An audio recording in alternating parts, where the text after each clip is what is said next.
l'ermitage. Mon chéri, elle te donne quoi, maman, au petit déjeuner? Banania. Banania avec plus de céréales, c'est encore meilleur. Oh là là, je suis verte. Quand je vois la forêt piétinée par tous ces promeneurs qui réveillent les chouettes, je veux dire, je suis verte. Bien sûr. Dis donc, Chantal, oui. Tu prendrais pas tes bonbons Lavaugienne? Bonbons Lavaugienne, quand la forêt vous prend, prenez-en.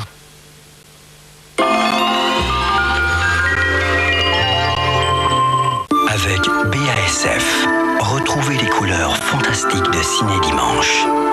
BASF, cassette vidéo. C'est le récit d'un parcours, le cheminement des sentiments à travers 50 années de la vie d'un homme, curieux, attentif à tous les hasards et prêt pour toutes les aventures.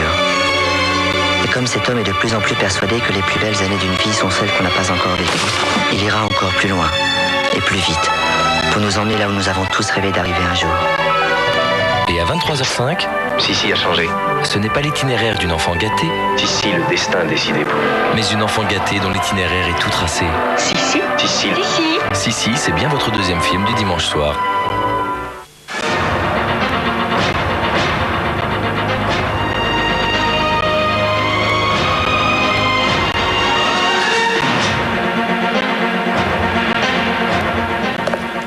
Madame, monsieur, bonjour. Dans ce journal, un fait divers terrible. Près de Mulhouse, un prêtre a été assassiné de 33 coups de couteau.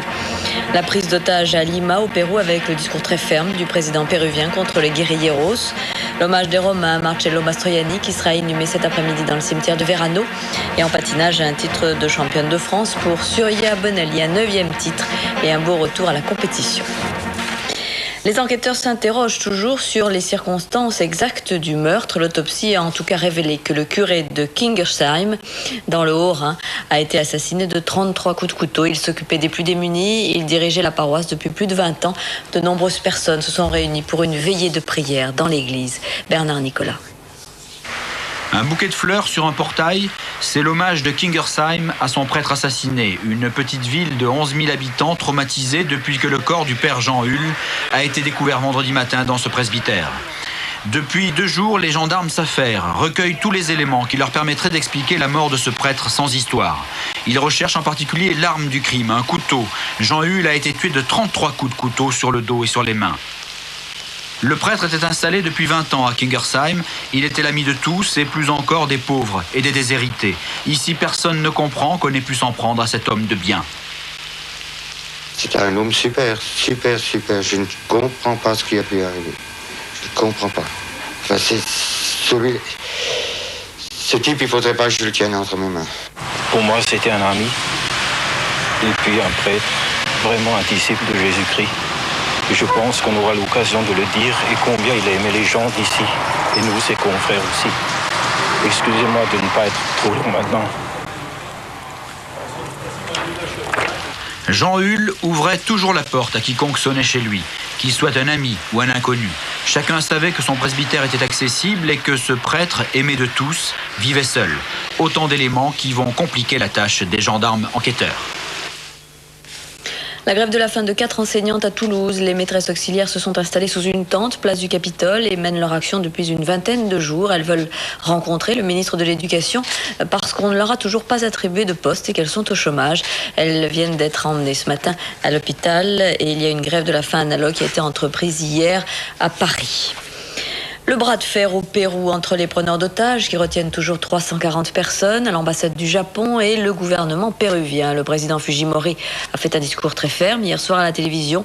Le commando, en réponse, a menacé d'attaquer les objectifs économiques et militaires dans tout le pays. Gauthier Ripinski. Le président péruvien n'a pas mâché ses mots. Que le commando relâche ses otages, dit-il, dépose les armes et l'on pourra envisager ensuite une issue pacifique à cette affaire. Les rebelles du mouvement Tupac Amaru avaient fixé à hier samedi la fin des négociations, mais la fermeté affichée du président péruvien sonne comme un refus clair et net. Alors le commando tente d'alimenter la discussion. Il transmet à la presse des photos montrant des otages, certes nombreux, mais en apparence bien traités.